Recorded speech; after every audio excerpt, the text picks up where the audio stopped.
Hello and welcome back to Siddhi Studio. So if you're a NEET aspirant and you haven't started preparing yet, you know very well that there's just 30 days remaining for the big day or the exam day. So if you are starting from scratch, then you are at the right channel because I am too, and you will be starting with me. So let's see within these 30 days how much we can cover, and let's see how much difference our score makes. Also, if you don't know me, I am a first year dental student who is attempting NEET again. Like, this will be my second attempt. I haven't been preparing for NEET since a really long time. Like, there has been a huge gap because dental की पढ़ाई रहती है, अब dental का भी internals आ रहा है, तो अब भी 30 days जो है, I really want to focus on NEET. So that is why I am back to making videos, because at least consistency maintain रहेगी, because I'll try to post videos every day. And let's begin. Okay, now अभी तो तुम like starting से start नहीं कर सकते. You don't have the time to go chapter wise. You don't have the time to watch videos. So you need to ensure that you at least have an idea of everything. Like मैंने first attempt दे चुकी हूँ. Like मैंने first attempt दे चुका है, तो I know like the entire syllabus, the portion and all the basics. So I just need to revise. So make sure you're at that stage, because अगर आप like पूरा fresher हो, कुछ पढ़ा ही नहीं और अभी 30 days में start करना चाहते हो, कोई भी channel नहीं लेगा आपको 30 days के लिए इतना. Like कोई भी चैनल आपको प्रोवाइड नहीं कर सकता. You need to have some basic before and knowledge. We need to have a plan in mind. आप पूरा स्टार्टिंग से सारा वीडियोस देख के, सारा नोट्स पढ़ के, सारा क्वेश्चंस करके करने के लिए अभी टाइम नहीं है. You know that very well. It's a 720 marks exam. You are preparing for that. So my strategy for example, we are starting with chemistry. The first strategy that I'm applying is I went through videos on YouTube where searched for chemistry do or die chapters for NEET 2022, and I've collected a number of chapters which need to be done. Like कुछ भी हो जाए, ये तुमको करके जाना है. और ये chapters है ना, like 100+ mark, a certain amount of marks is ensured from this chapter. Like अगर तुम इतना chapters कर लेते हो तो इतना marks आपका रखा हुआ ही है, कोई ले नहीं सकता है. तो वैसे कौन कौन से चैप्टर है मैं आपको दिखाऊंगी. अभी स्क्रीन पे आपको शो होगा. अभी तो इतने सारे चैप्टर्स में से मुझे कंफर्मेशन मिला है कि you will be able to score around 140-150 if you are like very thorough with these chapters. Because like inorganic chemistry में जैसे होता है कि आपको इतना अच्छे से रट्टा होना चाहिए कि आप 10 सेकेंड से ज़्यादा ना लो एक क्वेश्चन के लिए. और फिजिकल केमिस्ट्री, ऑर्गेनिक केमिस्ट्री, तो इसीलिए इनऑर्गेनिक केमिस्ट्री, फिजिकल केमिस्ट्री और ऑर्गेनिक केमिस्ट्री तीनों पार्ट्स का कुछ चैप्टर्स मैंने लिखा हुआ है जो कि एब्सोल्युटली इंपॉर्टेंट है और इसका आप स्किप नहीं कर सकते. अभी इंपॉर्टेंट चीज़ क्या है कि हम कहाँ से स्टार्ट करें. We don't have the time to go through the NCERT right now since we have just 30 days left. So let's begin. तो फर्स्ट ये नोट्स में क्या लिखा है, केमिकल बॉन्डिंग. तो फर्स्ट नोट्स में क्या लिखा है, फजान्स रूल. फजान्स रूल मैं इस बुक से पढ़ के भी स्टार्टिंग में आपको बोल चुकी थी कि अगर स्मॉल कैटायन है और बिग एनायन है, फजान्स रूल में स्मॉल कैटायन चाहिए, बिग एनायन चाहिए. स्मॉल कैटायन होगा तो पोलराइजिंग पावर ज्यादा होगा, मतलब एनायन को खींचने का पावर ज्यादा होगा. और बिगर एनायन होगा तो उसका पोलराइजेबिलिटी ज्यादा होगा, मतलब उसका खींचने का कैटायन की तरफ एबिलिटी वो ज्यादा होगा. तो smaller cation means polarising power ज्यादा, बिगर एनायन मीन्स पोलराइजेबिलिटी ज्यादा. और ये याद रखना कि फजान्स rule support small cations and big anions. Then second point is high charge on the cation or anion forms better covalent bond. And the second point is high charge on cation or anion forms better covalent bond. And always remember in Fajans rule, charge dominates over size. पहले आपको देखना है कि charge अगर ज्यादा है तो उसके हिसाब से आपको कोवेलेंट कैरेक्टर डिसाइड करना है. फिर अगर चार्ज सेम है तभी जाके आपको साइज के ऊपर जाना है. फॉर एग्जाम्पल ये एक एग्जाम्पल आप देख लो, आपको पूरा क्लियर हो जाएगा. Which among these is higher covalent character, NaF और KF.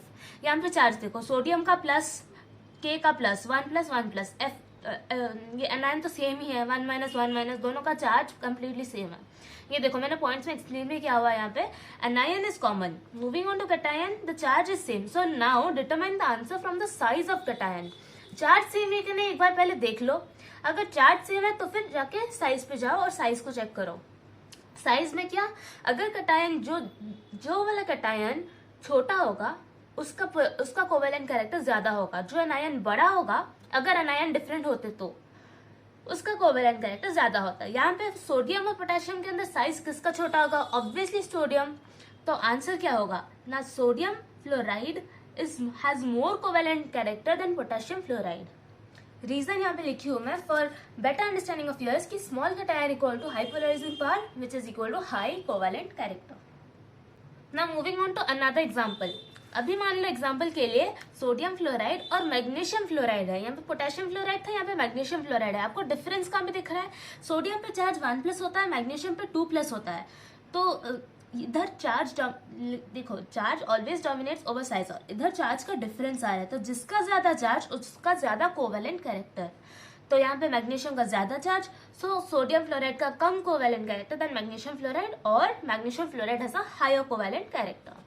Now here you have to compare covalent character. BeCl2 से जब BeCl2 हो रहा है, कोवेलेंट कैरेक्टर का क्या हो रहा है आपको डिटरमाइन करना है कि कोवेलेंट कैरेक्टर इंक्रीज हो रहा है या डिक्रीज हो रहा है। यहाँ पे आप देखो Be2+ है, Ba2+ है, Cl2 सेम है, चार्ज तो पूरा सेम है। आपको साइज देखना है। अभी साइज Be का छोटा है, Ba का ज्यादा है, तो जैसे लेफ्ट टू राइट जा रहा है, कैटायन का साइज बढ़ते जा रहा है, तो कोवेलेंट कैरेक्टर का क्या होगा? कम होता जाएगा, because covalent character increases when the size of cation decreases. Remember small cation? That's what is happening here. Alright? So covalent character decreases and size increases from left to right. वैसे example number 2 पे आता है NaCl, MgCl2, AlCl3। यहाँ पे तो पूरा directly clearly आपको दिख रहा है कि चार्ज का डिफरेंस हो रहा है, तो उसके हिसाब से आप लगा देना एरो मार्क। जिसका चार्ज ज्यादा उसका कोवेलेंट कैरेक्टर ज्यादा। LiF और LiI में covalent character increases in size of अनायन increases. Okay, ये वाला एग्जांपल मैं आपको रियली दिखाना चाहती थी। यहाँ पे अनायन डिफरेंट है, कैटायन सेम है, और अनायन की और चार्ज भी सेम है, कैटायन भी सेम है। तो अभी आपको साइज ऑफ अनायन देखना है। फ्लोरीन का कंपैरिजन में आयोडीन का साइज ज्यादा होता है, तो जैसे अनायन का साइज इंक्रीज करता है तभी कोवेलेंट कैरेक्टर इंक्रीज करता है, बट कैटायन के केस में वो ऑपोजिट है। ये आपको दिमाग में बिठा लेना है। Okay Okay, now coming to one of the most important topics of this chapter, valence bond theory और VBT। तो यहाँ पे आपको क्या देखना है ना? If s orbital combines with another s orbital, then आपको sigma bond form होगा। If s orbital combines with a p orbital, then भी sigma bond ही form होगा। अगर p और p ऐसे हेड ऑन ओवरलैपिंग कर रहे हैं, like suppose this is a p orbital and this is a p orbital, अगर हेड ऑन ओवरलैपिंग कर रहे हैं तो सिग्मा बॉन्ड होगा, अगर लैटरल ओवरलैपिंग कर रहे हैं तो पाई बॉन्ड होगा। That is it. These are like the 4 most important things you need to remember. Then another important point that comes about this is S can never form pi bond. S कभी pi bond form नहीं कर सकता है. It will always form sigma bond, and strength is directly proportional to the overlapping area. More the overlapping area, more is the strength. For same principle quantum number, PP orbital combination is greater than SP orbital combination is greater than SS orbital combination. अगर आपको doubt है principal quantum number क्या है, because आपको पता होगा principal quantum number क्या है, लेकिन वो वैल्यूज क्या होता है, उसका मतलब क्या क्या चीज याद रखना होता है सारे क्वांटम प्रिंसिपल क्वांटम नंबर्स का, वो एक बार रिविजन के लिए मैं यहाँ पे लिखी हूँ। So principal quantum number denoted as n refers to the shells.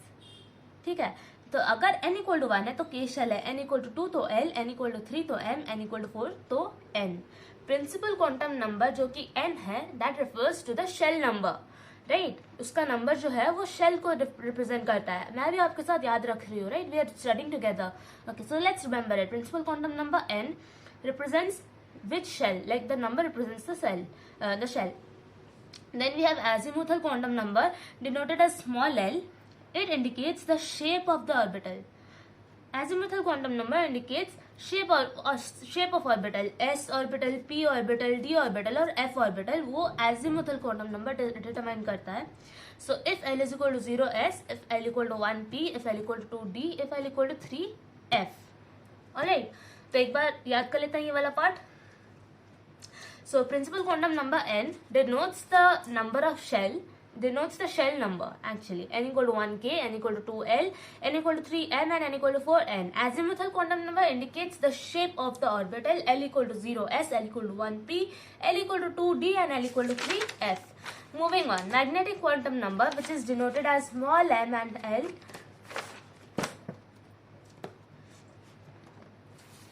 is from minus l to plus l. अभी l क्या है? अभी आपको बताया कि L होता है एजिमुथल क्वांटम नंबर, राइट। तो अगर एजिमुथल क्वांटम नंबर आपका 2 है, दैट इज आपका अगर shape of the orbital d है, अगर आपका d ऑर्बिटल है, तो आपका मैग्नेटिक क्वांटम नंबर क्या होगा? -2 -1 0 +1 +2 from -L to +L। Done. Now moving on to spin quantum number which is denoted as small m and s, right, small ms। Spin quantum number can either be +1/2 और -1/2 because spin हमेशा 2 electron in an orbital have opposite spins. ठीक है, आपको ये वाला class में पढ़ाया होगा, आपको याद होगा कि अगर एक इलेक्ट्रॉन ऐसा है तो दूसरा इलेक्ट्रॉन ऐसा रहता है, they have opposite spins. Moving on, pi bond is always weaker than sigma bond, ये आपको पता ही होगा, बहुत बेसिक है, एकदम बेसिक चीज है। देन ए ट्रिपल बॉन्ड, ए का strength is greater than A, double bond greater than a single bond है, वो मैंने स्टार्टिंग में आपको बता चुकी हूँ स्टार्टिंग में। So find sigma and pi bonds in C2CN4। Okay, अभी सिग्मा और पाई बॉन्ड्स काउंट करेंगे, आपको पता ही होगा, but since we are revising everything, let's revise this. अगर 2 बॉन्ड है तो 1 सिग्मा और 1 पाई होता है, अगर 3 बॉन्ड है 1 सिग्मा और 2 पाई होता है, और अगर सिंगल बॉन्ड है वो सिग्मा होता है। ये आपको, ये बेसिक है, ये आपको याद रखना है। तो यहाँ पे C2CN4 को हम ओपन करके ऐसे स्ट्रक्चर किए हैं, C double bond C, 4 CN लगा दिए हम लोग, हो गया। कार्बन का वैलेंसी सेटिस्फाइड है, नाइट्रोजन का भी सेटिस्फाइड है, इधर लोन पेयर है एक नाइट्रोजन का, डन।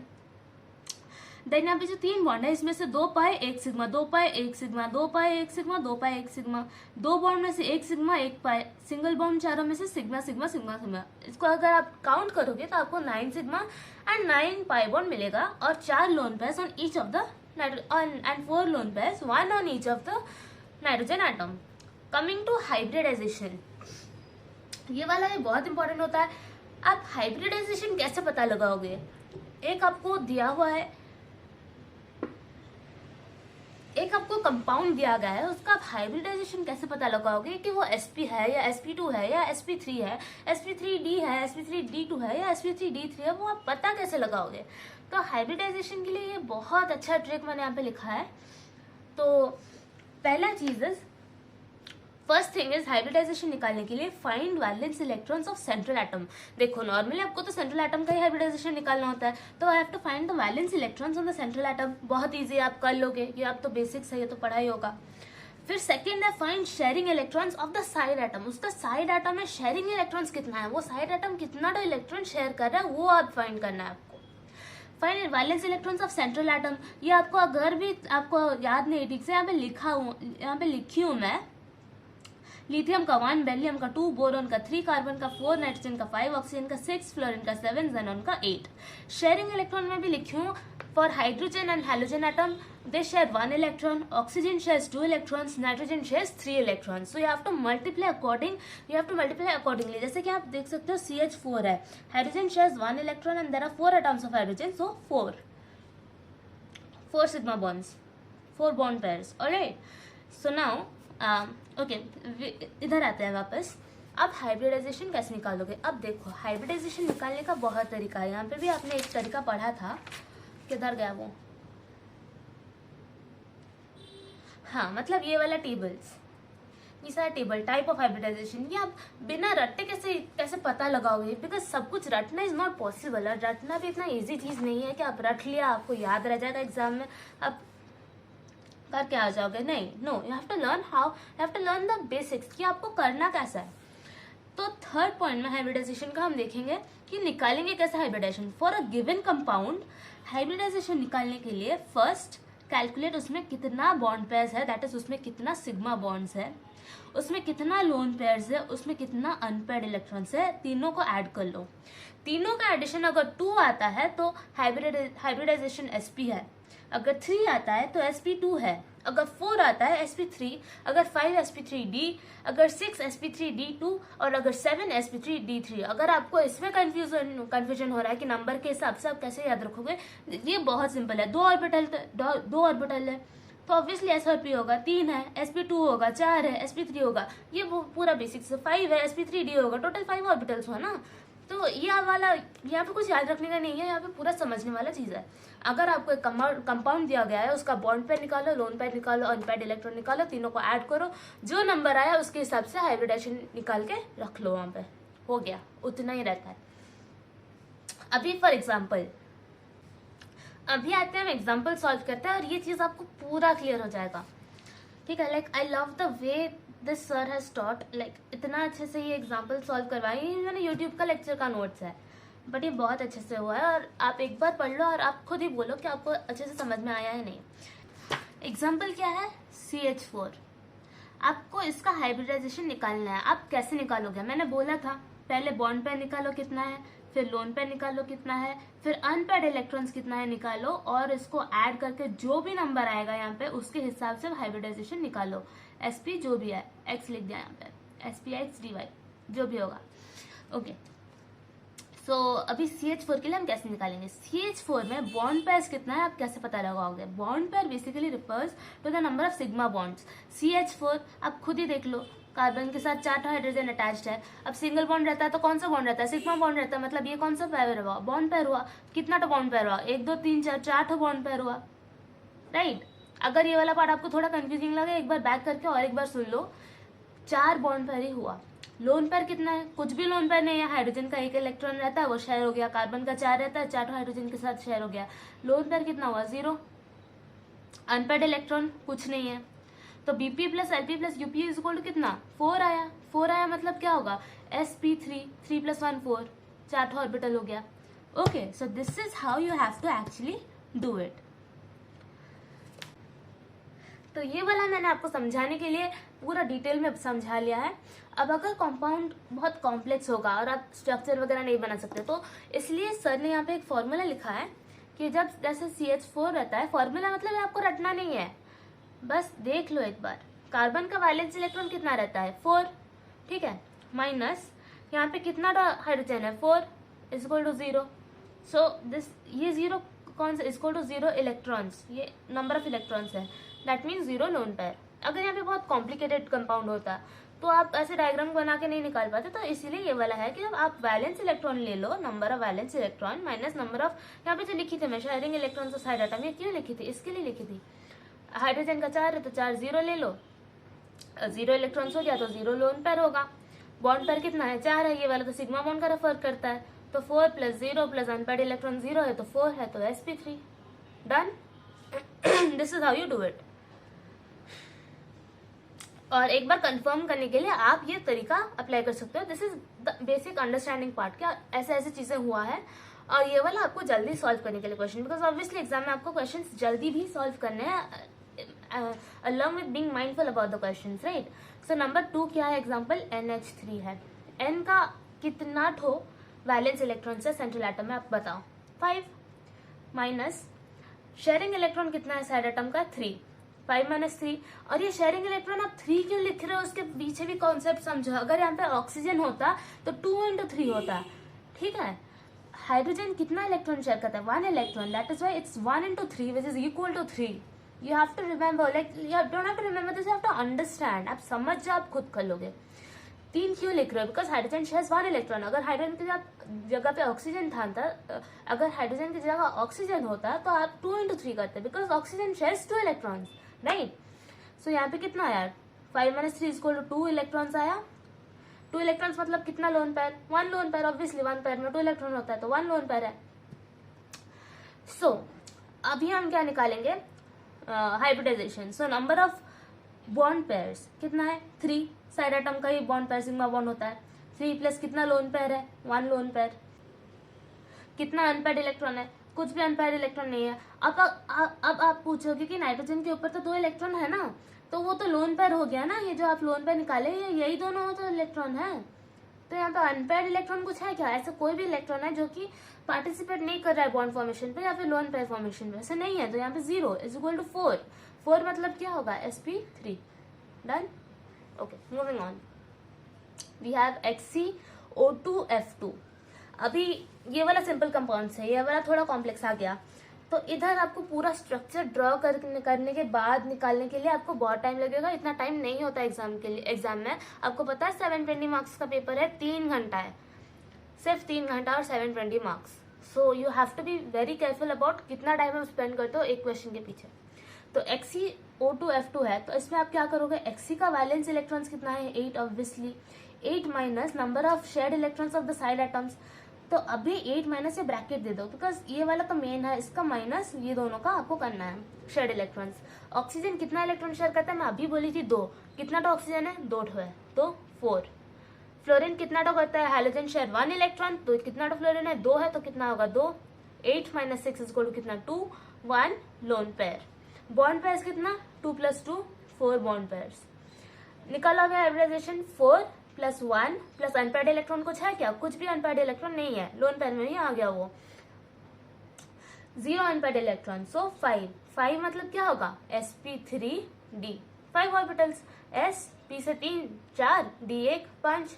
ठीक है, डन.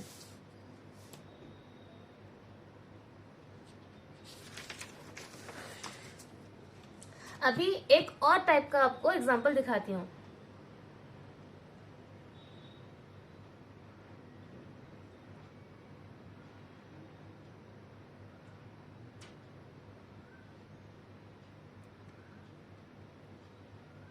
अभी एक और टाइप का आपको एग्जांपल दिखाती हूँ. PCl6-. यहाँ पे अभी नेगेटिव चार्ज है, तो ये नेगेटिव कंपाउंड है. इससे पहले वाला आप जितना भी कंपाउंड्स किए सारे न्यूट्रल कंपाउंड्स है, इस पे कोई चार्ज नहीं है, बट यहाँ पे नेगेटिव चार्ज है. कैसे सॉल्व करेंगे, आप जब भी नेगेटिव चार्ज देखते हो सेंट्रल एटम के आप वैलेंस इलेक्ट्रॉन्स निकालते हो. जैसे फास्फोरस का वैलेंस इलेक्ट्रॉन कितना होता है 5. यहाँ पे जो नेगेटिव चार्ज है आप एक और इलेक्ट्रॉन ऐड कर लो, तो फास्फोरस का वैलेंस इलेक्ट्रॉन होगा 6. ठीक है, अगर यहाँ पे प्लस होता तो एक इलेक्ट्रॉन सेंट्रल एटम से माइनस कर लेते, अगर माइनस है तो ऐड कर लो. ठीक है, ये वाला आपको कंफ्यूजन अगर होगा मैं अभी के लिए काट रही हूँ, बट आप समझ गए कि फास्फोरस में आपको यहाँ ओरिजिनली 5 इलेक्ट्रॉन्स होता है, but since there is negative you have to take it 6 electrons. So 6 valence electrons minus 6 sharing electrons is equal to 0 electrons is equal to 0 lone pair. Bond pair कितना है 6 है, तो 6 + 0 lone pair + 0 bond pair is equal to 6. Hybridisation क्या होगा sp3d2. Done. अभी दूसरा वाला example दिखा देती हूँ. PCl4+. PCl4+ है, 5 electrons phosphorus normally has, plus आ गया, एक इलेक्ट्रॉन घट गया. 5 - 1 4. 4 माइनस कितना तो साइड इलेक्ट्रॉन शेयरिंग हो रहा है 4. 0 electron is equal to 0 lone pair. Right, 4 bond pairs + 0 lone pair + 0 unpaired electron is equal to 4 is equal to sp3 hybridisation. You are done with hybridisation here. पूरा clear हो गया होगा आपको concept. एक बार आप रिवाइज कर लो इसको, बिकॉज हम ऑब्वियसली ये पूरा चैप्टर हम रिवाइज वापस से करेंगे एक बार खत्म करने के बाद, तो रिविजन का टेंशन मत लो, but understand the thing. Right, okay, so now we will begin with the VS-EPR theory. This is another most important topic of this chapter. VBT और VS-EPR theory आपको पूरा समझना चाहिए.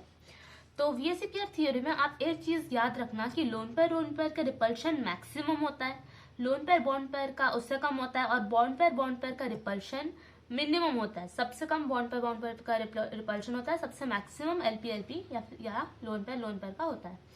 ओके, नाउ VS-EPR थ्योरी से आपको क्या निकालना है ना, shape of a compound and the geometry of a compound. Now first thing you have to remember is shape and geometry are not same. Shape और ज्योमेट्री सेम नहीं होता है.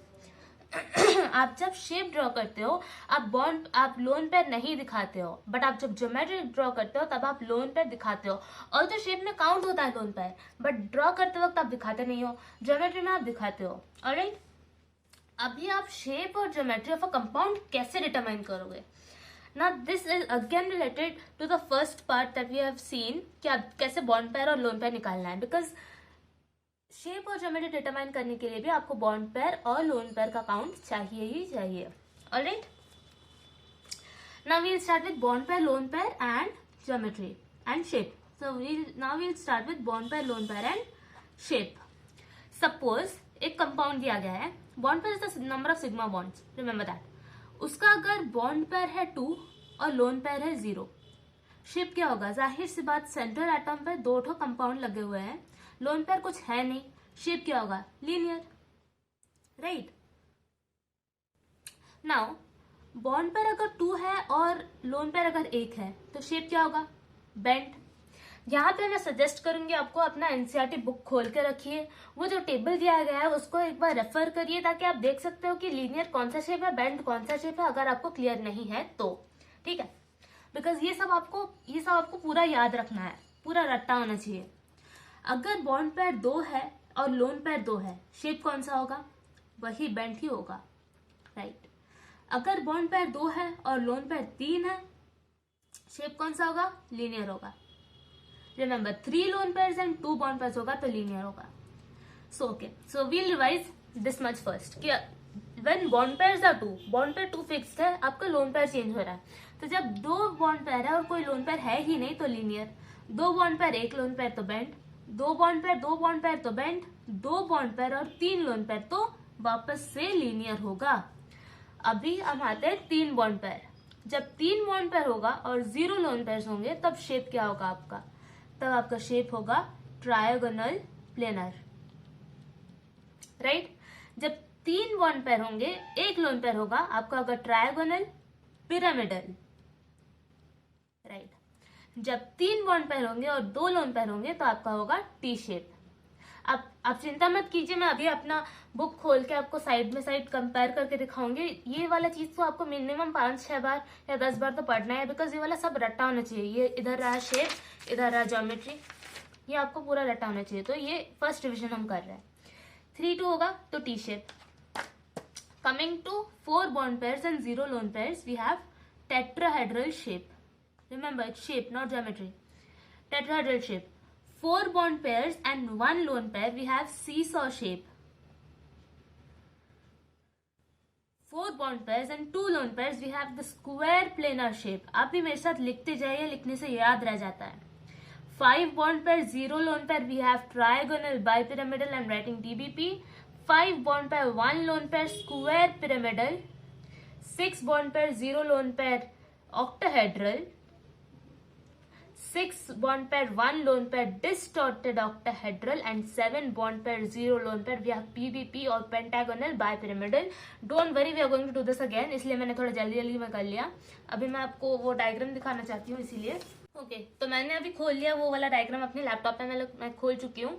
जो वो वाला टेबल जिसपे आप शेप देख सकते हो और number of bonding pairs, number of lone pairs वगैरह देख सकते हो। तो make sure you open that either in your laptop और in your book and refer to it as you go on proceeding with this. So we will do this again. ये वाला आपको बहुत टाइम करना होगा। I am also studying with you, मैं भी आपके साथ ही याद रखने वाली हूँ, मैं पहले से करके नहीं बैठी हूँ यहाँ पे, ठीक है। तो आपको क्या डिटरमाइन करना है? Bond pair, lone pair, then the shape. इसके बाद हम एग्जाम्पल भी करेंगे, बुक का एग्जाम्पल करेंगे, don't worry at all, right. So जब 2 बॉन्ड पेयर होता है और 0 लोन पेयर होता है तब आपका शेप, आप अभी बुक में देखो, बुक में 2 और 0 का नहीं दिया है, छोड़ो, कोई बात नहीं।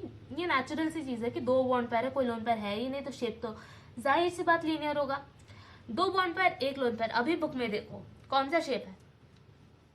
बुक में कुछ ऐसा दिखाया है, ए यहाँ पे है, 1 लोन पेयर है, लोन पेयर बॉन्ड पेयर का तो रिपल्शन रहता है, तो बॉन्ड पेयर ऐसे हो जाएंगे, नॉट लीनियर। तो ये कौन सा शेप हुआ? This shape is the bent shape. यहाँ पे आप लोन पेयर को लाइक शेप में कंसिडर नहीं किए, ये वाला शेप को आपने देखा, और and this is the bent और the inverted V shape, bent और the V shape, right. So ये वाला कौन सा हुआ? Bent shape. जब 2 बॉन्ड पेयर और 2 लोन पेयर होंगे तब आप कैसे दिखाएंगे? आप खुद बुक में देखिए कैसे इसको रिप्रेजेंट किया है। लोन पेयर का रिपल्शन मैक्सिमम रहता है, ठीक है। फिर लोन पेयर बॉन्ड पेयर का रिपल्शन आता है, फिर बॉन्ड पेयर का कम आता है। तो ऐसे दिखाया है बुक में, बॉन्ड पेयर के बीच रिपल्शन सबसे कम, लोन पेयर के बीच रिपल्शन मीडियम, लोन पेयर के बीच मैक्सिमम। शेप क्या रहेगा? शेप बेंड ही रहेगा। जब 2 बॉन्ड पेयर होगा और 3 लोन पेयर होगा,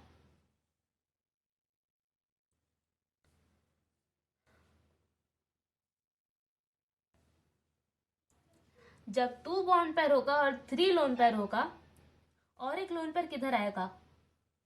देखो, जब 2 बॉन्ड पेयर होगा और 3 लोन पेयर होगा, कॉमन सेंस अप्लाई करो। लोन पेयर के अंदर आपको पता है कि बहुत रिपल्शन होता है, ऑलरेडी देख चुके हो। लोन पेयर यहाँ पे है, तो तीसरा जो लोन पेयर आएगा यहाँ पे आएगा। अभी बॉन्ड्स कैसे हो जाएंगे? लीनियर हो जाएंगे। रुको यहाँ पे और एक बार देखो,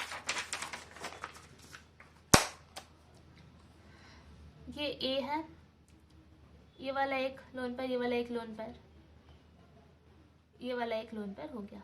maximum repulsion LP LP repulsion. तो बॉन्ड पेयर कहीं पे यहाँ पे होगा, तो ये कौन सा एंगल आपको दिख रहा है? 180 डिग्री। शेप क्या होगा?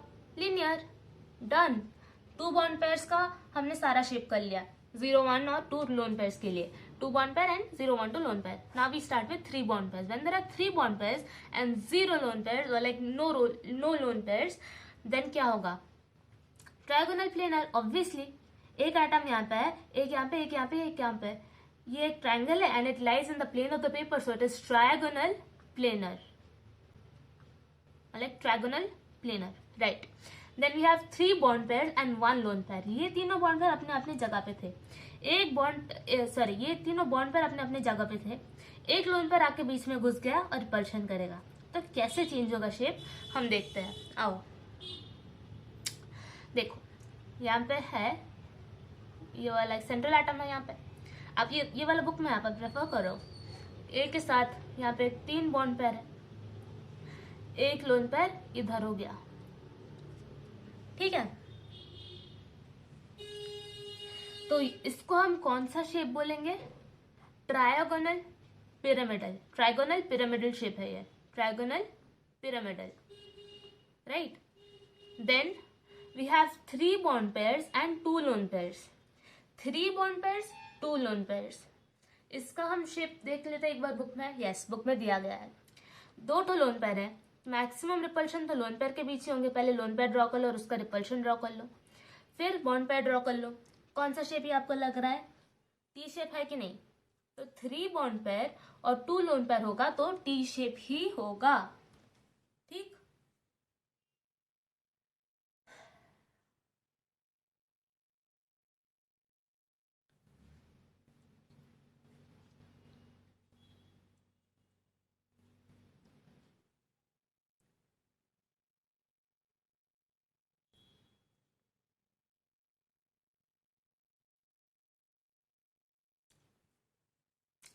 थ्री बॉन्ड पेयर और 2 लोन पेयर होंगे तो टी शेप।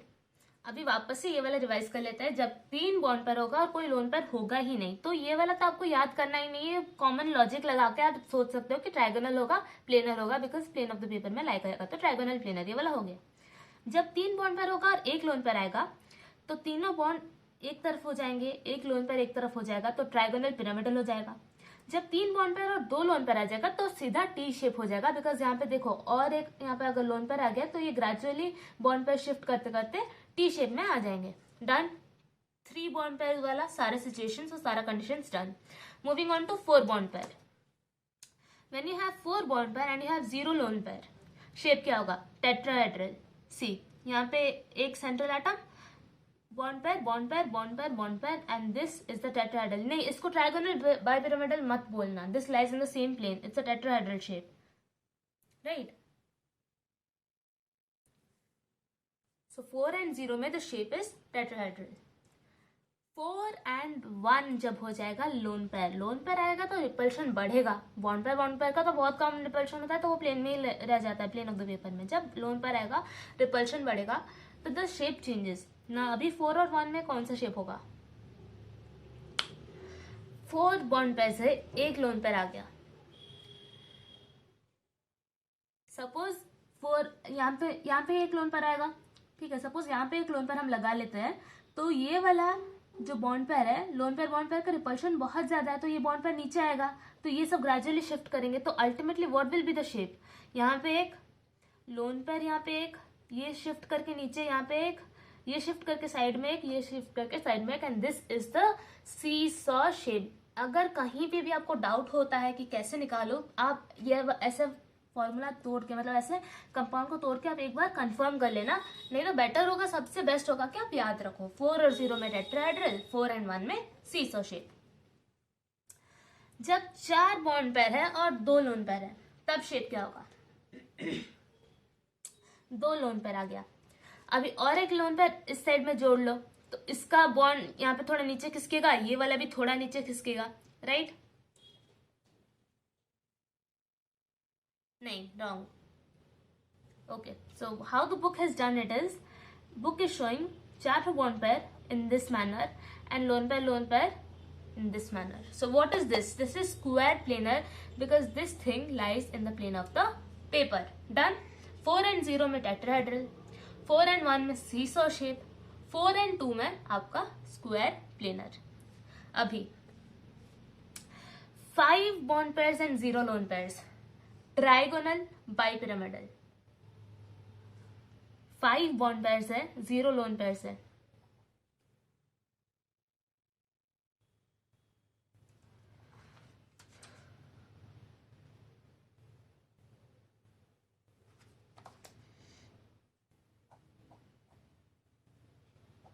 सपोज ऐसे कुछ एक है, डायग्राम ठीक से दिया नहीं है बुक में, तो डायग्राम नहीं दिया है 0 लोन पेयर का, बट ट्राइगोनल बाइपिरामिडल 5 एंड 0 में आता है टीबीपी. 5 और 1 जब आता है, ये वाला आप बुक में देख सकते हो, है एक लोन पेयर है, 5 बॉन्ड है. कैसे शिफ्ट होगा? 1 2 3 4 5 बॉन्ड हो गया, यहाँ पे एक लोन पेयर हो गया. ये कौन सा शेप हो गया आपका? खुद ही बोलो कौन सा शेप हो गया 5 और 1 में? Square pyramidal. ठीक है, this is the square pyramidal shape. अभी 5 और 1 मैक्सिमम होता है, मतलब यहाँ पे 5 और 2 लोन पेयर्स नहीं आएंगे. 6 और 0 में ऑक्टाहेड्रल होगा, याद रख लो. 6 और 1 में डिस्टॉर्टेड ऑक्टाहेड्रल, बिकॉज 6 और 1 का यहाँ पे दिया नहीं है, तो आई गेस 5 तक ही ज्यादा इंपॉर्टेंट है.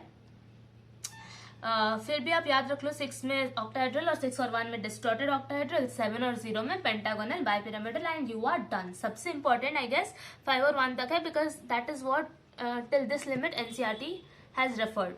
NCERT has asked us to learn till this limit. Done? Okay, now we begin with the revision. अभी हम रिवाइज करें, so let's see कि हमें कितना याद है. Let's just close the book. Let's see कि कितना याद है. Okay, VSEPR theory, bond pair, lone pair, shape. फिर हम मैच करेंगे आंसर्स के साथ. First we have 2 bond pairs and 0 lone pair, shape is linear. Then we have 2 bond pairs, 1 lone pair, shape is bent. 2 bond pair, 2 lone pair, shape is bent. 2 bond pair, 3 lone pair, shape is linear. Okay. For 3 bond pair, 0 lone pair, we have trigonal planar, right? Yeah, trigonal planar. 3 bond pair, 1 lone pair, we have trigonal pyramidal, I guess. I'm not pretty sure about this, but yeah, I guess. Then we have 3 bond pair and 2 lone pair. The bond pair over.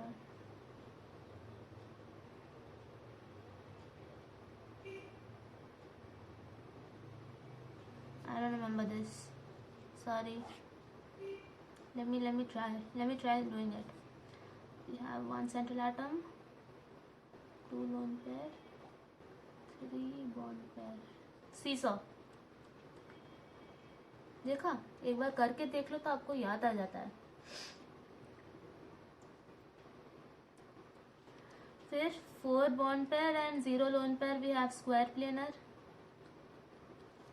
4 bond pair, 1 lone pair, we have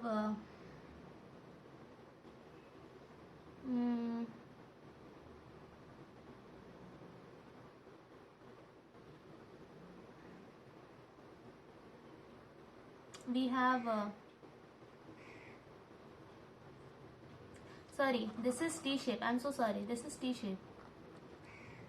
This is seesaw. 4 and 2 we have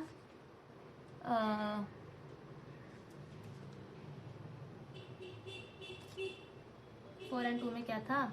I remember the shape, like 1 2 3 4, इधर 2 लोन pair. इसका नाम क्या था? Trigonal bipyramidal, I guess. I'll go with it. We'll check this later. Then we have 5 and 0. Oh, this is trigonal bipyramidal, 5 and 0. Then this is not trigonal bipyramidal. This is something planar. नहीं याद आ रहा ये वाला. Then 5 and 1. ये था trigonal bipyramidal. 5 and 1 was shit, I forgot. 6 and 0 was octahedral.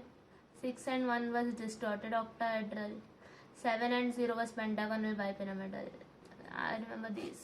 दो ठो मेरा गलती होगा, लाइक दो ठो मुझे याद नहीं आया अभी. ठीक कितना देखते हैं. 2 and 0 linear correct. 2 1 bent correct. 2 2 bent correct. 2 3 linear correct. 3 0 trigonal planar correct. 3 1 trigonal pyramidal correct. 3 2 T shape correct. 4 and 0 tetrahedral wrong. ये स्क्वायर प्लेनर कौन लिखा यार? शिट शिट शिट, मैं लिख दी. ये वाला टेट्राहेड्रल है. Tetrahedral. 4 1 seesaw correct. 4 2 square planar. Damn. Okay, दो तो रॉन्ग अभी तक. 5 and 0 TBP correct. 5 and 1 square pyramidal. 6 and 0 octahedral. 6 1 distorted octahedral. 7 and 0 PBP. Okay.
Okay, तो एक बार अपना मिस्टेक्स करेक्ट कर लेते हैं हम लोग.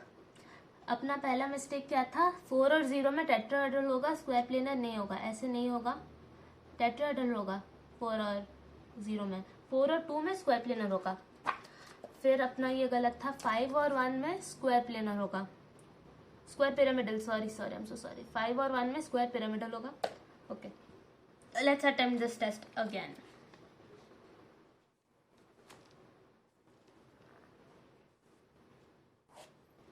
जब तक पूरा करेक्ट नहीं हो जाता तब तक हम अटेम्प्ट करते रहेंगे. ये वाला पेज में कर लेते हैं. BP, LP and shape. 2 bond pairs, 0 lone pair. Shape is linear. 2 bond pair, 1 lone pair. Bent. 2 bond pair, 2 lone pair. Bent. 2 bond pair, 3 lone pair. Linear. Done. 3 and 0 we have trigonal planar. 3 and 1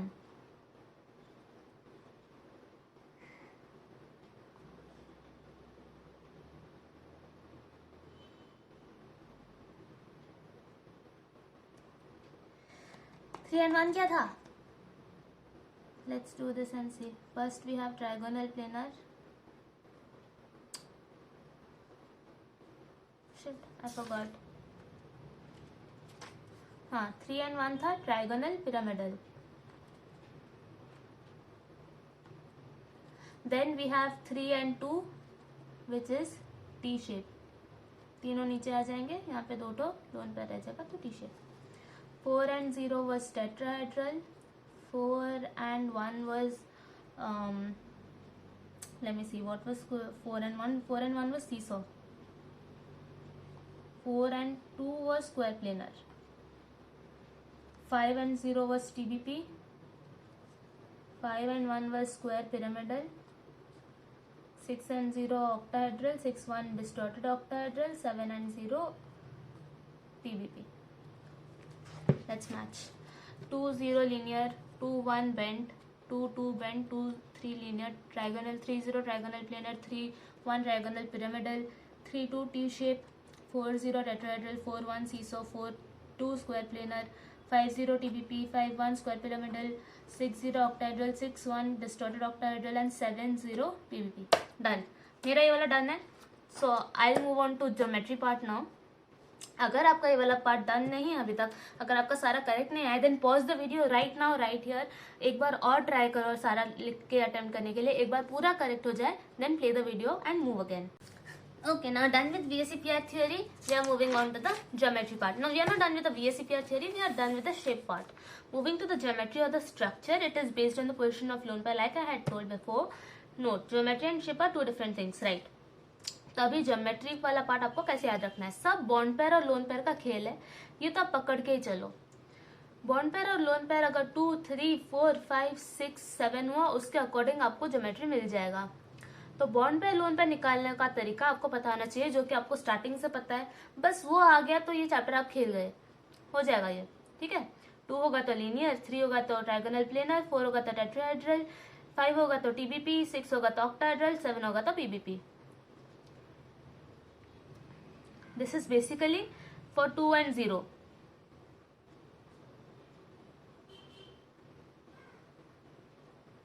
मतलब एक चीज देखो, ये जो भी आप shapes यहाँ पे, ये जो भी आप ज्योमेट्री लिखे हो यहाँ पे, these all coincide with 2 and 0 का लीनियर, तो 2 का लीनियर है. 3, 0 का ट्रायगोनल प्लेनर, इसका ट्रायगोनल प्लेनर है. इसका बट यहाँ पे इसका मतलब नहीं है कि लोन पेयर 0 है. यहाँ पे bond pair plus lone pair मिलके लीनियर है. यहाँ पे 2 + 1 होके 3 हो सकता है. ठीक है, डजंट मीन 3 और 0 होगा, बट उधर 3 और 0 था इसलिए ट्रायगोनल प्लेनर था. छोड़ो, आप ज्यादा कंफ्यूज मत हो. आप अगर समझ पाए मैं जो बोल रही थी तो ठीक है, नहीं तो जस्ट फोकस इन दिस कि बॉन्ड पेयर और लोन पेयर को ऐड करके जब आपको 2 मिलेगा तो लीनियर, जब bond pair lone pair add करके 3 मिलेगा, 4 मिलेगा, 5 मिलेगा, 6 मिलेगा, 7 मिलेगा, उसके अकॉर्डिंग ये सारे ज्योमेट्री है. शेप्स अलग अलग, बिकॉज शेप्स का लोन पेयर अगर 2 and 1 है, सी फॉर एग्जाम्पल बॉन्ड पेयर अगर 2 है, लोन पेयर अगर 1 है, तो आपका 2 + 1 3, आपका ज्योमेट्री हो जाएगा ट्रायगोनल प्लेनर, बट आपका शेप क्या होगा, bend shape. Just exactly like that. अगर आपका बॉन्ड पेयर 2 है, लोन पेयर 2 है, आपका ज्योमेट्री हो जाएगा टेट्राहेड्रल, लेकिन शेप होगा आपका क्या, bent shape. Right, so that is how you need to move ahead. So ये आपको याद रह गया. 2 के लिए लीनियर, 3 के लिए ट्रायगोनल प्लेनर, 4 के लिए टेट्राहेड्रल, 5 के लिए टीबीपी, 6 के लिए ऑक्टाहेड्रल, 7 के लिए PBP. Then questions for exam practice. आपको एक मॉलिक्यूल दिया जाएगा अभी बॉन्ड पेयर, मैं आपके साथ ही सॉल्व करूंगी, don't worry. I just write the questions, shape and geometry. Right, so what are the molecules? We have XeF2, XeO2F2, ClO3- and I3+. Right, let's close the book right now. We'll check the answers. आप अभी bond pair कैसे निकालोगे, आपको तो पता है. ये जो 2 लिखा है यहाँ पे, ये तो बॉन्ड पेयर है, सिग्मा बॉन्ड है, तो 2. लोन पेयर कैसे निकालोगे, 8 - 2 = 6 = 3 लोन पेयर. 2 और 3 में शेप क्या था आपका, याद करो. 2 और 3 में आपका शेप क्या था, लीनियर. आपका ज्योमेट्री क्या, 2 + 3 = 5, टीबीपी होगा आपका geometry. Similarly bond pair here 4, lone pair is 8 - 6, that is 2, so 1 lone pair. Shape is 4 and 1 का शेप क्या था, 4 and 0 का टेट्राहेड्रल था, 4 and 1 का था आपका सीसॉ. ज्योमेट्री आपका हो जाएगा 5 ना, सो टीबीपी. ClO3-, ये रहा आपका बॉन्ड पेयर हो गया 3, आपका लोन पेयर हो गया Cl का 7 इलेक्ट्रॉन्स है, एक मिला के 8 हो गया.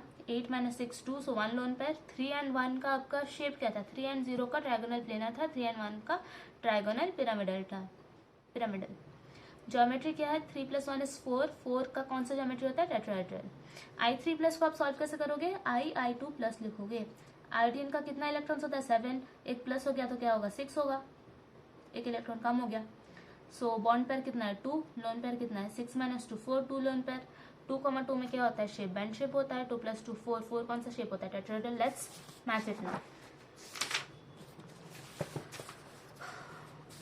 बॉन्ड पेयर 2, लोन pair 3, shape linear, geometry TBP. Bond pair 4, 1 seesaw TBP, 3, 1 trigonal pyramidal tetrahedral, 2, 2 bend tetrahedral. आप चेक करो, अगर आपका करेक्ट है देन वील मूव ऑन, नहीं तो आप और एक बार इसको ट्राई करो वीडियो पॉज करके.